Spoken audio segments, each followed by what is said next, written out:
नमस्कार।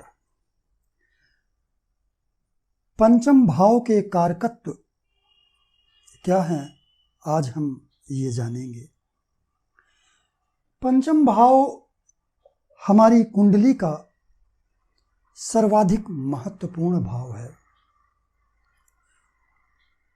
हमारे जीवन की शुरुआत इसी पंचम भाव से होती है। जीवन की शुरुआत का अर्थ यह है कि व्यक्ति जब जन्म लेता है तो उसकी आत्मा का प्रवेश इसी पंचम भाव से होता है और फिर वह आत्मा इधर से होते हुए लग्न से फिर दशम भाव कर्म करते हुए, चूंकि दशम भाव कर्म का भाव है, शुभ अशुभ कर्म करते हुए फिर नवम भाव से प्रयाण कर जाती है अगले जन्म में। पंचम भाव इसलिए पूर्व जन्म को दर्शाता है, क्योंकि व्यक्ति जो जन्म लेता है वो पूर्व जन्म के कर्मों के आधार पर ही लेता है। तो पंचम भाव पूर्व जन्म के संचित कर्मों का भाव कहलाता है और नवम भाव आगामी जन्म का भाव है, जो इस जन्म का भाग्य भाव भी कहलाता है। पंचम भाव धर्म त्रिकोण भाव है। हमारी कुंडली में 3 धर्म त्रिकोण होते हैं, लग्न, पंचम और नवम। यदि इन 3 धर्म त्रिकोणों का संबंध हमारी कुंडली में बन जाए तो व्यक्ति आध्यात्मिक क्षेत्र में श्रेष्ठता को उपलब्ध होता है।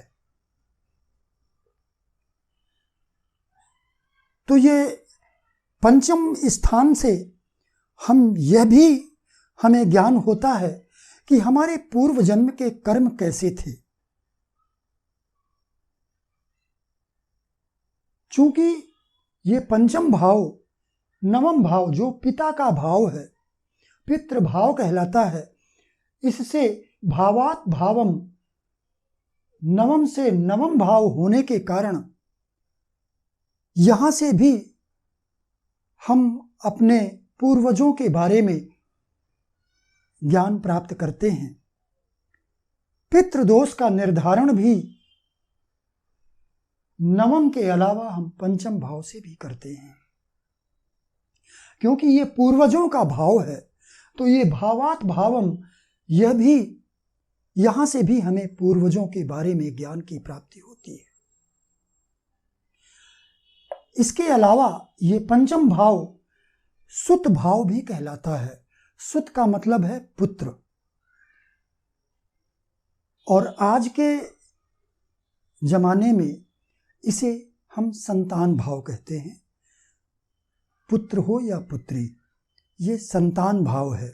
यहां से हमें संतान का ज्ञान होता है कि हमें संतान की प्राप्ति होगी या नहीं होगी, और कितने संतान हमारे जीवन में हमें मिलेंगे। संतानों की संख्या का ज्ञान भी हमें इसी पंचम भाव से ही होता है। यह पंचम भाव स्त्रियों के लिए गर्भ स्थान कहलाता है। तो संतान देखने के लिए यह एक महत्वपूर्ण भाव है। यदि पंचम भाव, पंचमेश और पंचम कारक यानी संतान कारक गुरु यदि बलवान शुभ स्थित हैं तो हमें संतान की प्राप्ति भी होती है और हमारी संतान श्रेष्ठ भी होती है। लेकिन यदि ये पंचम भाव पाप प्रभाव में है, पंचमेश भी पाप प्रभाव में है, संतान कारक गुरु भी यदि दुर्बल और पापी ग्रहों के द्वारा पीड़ित है तो फिर संतान होने में समस्या आती है या संतान होने में विलंब होता है। तो संतान का ज्ञान हमें पंचम से होता है, इसके अलावा चूंकि यह धर्म का भाव है, इसलिए हमारी धार्मिक यात्रा कैसी होगी, आध्यात्म के क्षेत्र में हमारी उपलब्धि क्या होगी, इसका ज्ञान भी हमें पंचम भाव से ही प्राप्त होता है।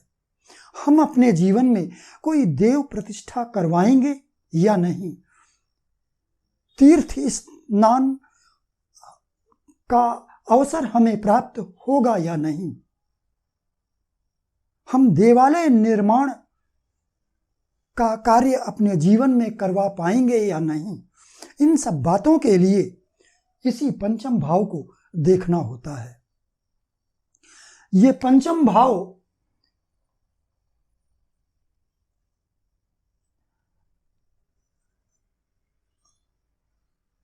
मंत्र शक्ति का भाव भी है। पंचम भाव का संबंध मंत्र शक्ति से है। यदि पंचम पंचमेश शुभ स्थित हो और यदि पंचम भाव का संबंध अष्टम भाव से बन जाए और वो संबंध शुभ हो, उस संबंध में यदि बुध की युति हो जाए या गुरु की दृष्टि पड़ जाए, तो ऐसे व्यक्ति को कई मंत्र सिद्ध होते हैं। मंत्र की सिद्धि ऐसे व्यक्ति को बड़ी आसानी से हो जाती है। ये पंचम भाव हमारी शिक्षा का भाव भी है। शिक्षा का भाव हमारी कुंडली में जो अध्ययन का भाव है, बेसिक शिक्षा या जिसे हम संस्कार कहते हैं, जो हमें बचपन में अपने माता पिता, अपने दोस्तों, अपने समाज से प्राप्त होता है, मुख्यतः उस संस्कार या शिक्षा का ज्ञान हमें द्वितीय भाव से प्राप्त होता है। और बाद में स्कूली शिक्षा और शिक्षा का जो आधार है हमारी शिक्षा कितनी होगी, कैसी होगी, वो हम चतुर्थ भाव से देखते हैं। लेकिन स्कूल के बाद कॉलेज की जो शिक्षा है, उस शिक्षा का ज्ञान हमें पंचम से होता है। आपका बच्चा कौन सा सब्जेक्ट लेगा, किस विषय से उसे आगे बढ़ना चाहिए, इसका ज्ञान हमें पंचम भाव से होता है। चतुर्थ भाव से भी हम देखते हैं, किंतु पंचम भाव से भी होता है। उच्च शिक्षा का भाव ये नवम भाव है। तो पंचम भाव से शिक्षा का ज्ञान हमें होता है। अब इसके पहले मैंने आपको ज्ञान के बारे में बताया है। तो यदि पंचम भाव बुद्धि और विवेक का भाव भी है, यदि पंचम पंचमेश और बुद्ध इसलिए कि बुद्धि का कारक ग्रह है, तो यदि पंचम भाव पंचमेश और बुद्ध शुभ और बलवान है तो व्यक्ति बुद्धिमान होता है।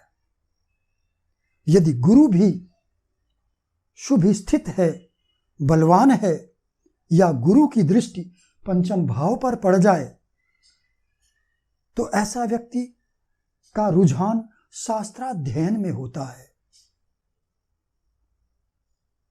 और उसे शास्त्रों का बहुत ज्ञान होता है। आध्यात्मिक क्षेत्र में वो ऊंचाइयों को छू सकता है। तो ज्ञान की उपलब्धि के लिए हमें गुरु को देखना होगा, बुद्धि और विवेक के लिए हमें बुद्ध को देखना होगा। ज्ञान के लिए गुरु, बुद्धि विवेक के लिए, आध्यात्मिकता के लिए भी बुद्ध को देखा जाता है। यह भाव स्मरण शक्ति का भाव भी है। और यदि बुद्ध अच्छा है, पंचम भाव अच्छा है, बलवान है, पंचमेश भी बलवान है, तो ऐसे व्यक्ति की स्मरण शक्ति अच्छी होती है। लेकिन स्मरण शक्ति के लिए हमें चंद्रमा को भी देखना होगा। यदि चंद्रमा कमजोर है तो स्मरण शक्ति अच्छी नहीं होगी, और यदि चंद्रमा बलवान है और यदि कहीं चंद्रमा, शुभ चंद्रमा पंचम भाव में स्थित हो जाए और किसी शुभ ग्रह की दृष्टि उस पर पड़ जाए तो ऐसे व्यक्ति को अंतर्ज्ञान शक्ति भी प्राप्त होती है। स्मृति का कारक चंद्रमा है, बुद्धि का कारक बुध है, और स्मृति का संबंध भी हमारे पंचम भाव से है। इसके अलावा शेयर मार्केट का संबंध भी पंचम भाव से है। शेयर मार्केट, सट्टा, लॉटरी आदि का संबंध हमारे पंचम भाव से है।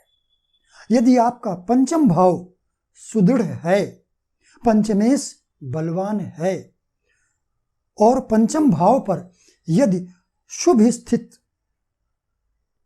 शुक्र और चंद्रमा की दृष्टि पड़ जाए तो निश्चित रूप से आपको शेयर मार्केट में या लॉटरी में आपको अच्छा लाभ प्राप्त होगा। इसके अलावा ये प्रेम संबंध का भाव भी है।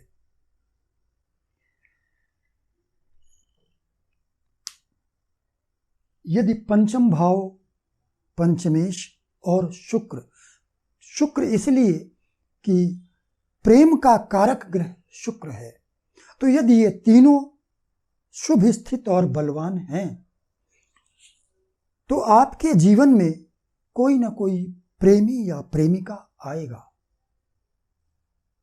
लेकिन इसके लिए चंद्रमा को भी देखना होगा, क्योंकि चंद्रमा मन का कारक है और प्रेम हम मन से ही करते हैं, तो ये प्रेम संबंध का भाव भी है। यदि पंचम भाव का संबंध सप्तम और सप्तमेश से हो जाए तो ऐसे व्यक्ति की फिर लव मैरिज होती है। लव मैरिज से संबंधित पीछे मैंने कई वीडियो दिए हैं, तो मेरे आप पिछले वीडियो को देखें, वहां आपको विस्तार में लव रिलेशन के मामले में जानकारी प्राप्त होगी। तो पंचम भाव हमारे इन बातों के लिए है। पंचम भाव यदि अच्छा है, पंचमेश अच्छा है, तो व्यक्ति अपने जीवन में देव प्रतिष्ठा भी करवाता है। यदि पंचम भाव का संबंध, शुभ संबंध लग्न से हो जाए या नवम भाव से हो जाए, नवम भाव का संबंध लग्न और पंचम से हो जाए, तो ऐसा व्यक्ति इस जन्म के बाद तुरंत ही अगले जन्म में प्रवेश करता है और उसका अगला जन्म बहुत ही श्रेष्ठ जन्म होगा। जो लोग ऋषि मुनि होते हैं, जो संत हैं, जो सन्यासी हैं, जो आध्यात्मिक विभूतियां हैं,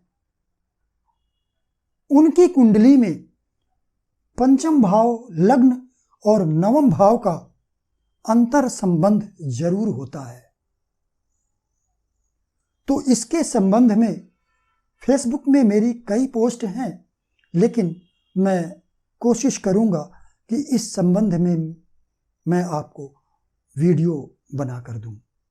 तो आज के लिए इतना ही। मेरे अगले अन्य वीडियो देखने के लिए मेरे चैनल को सब्सक्राइब करें, लाइक करें। नमस्कार।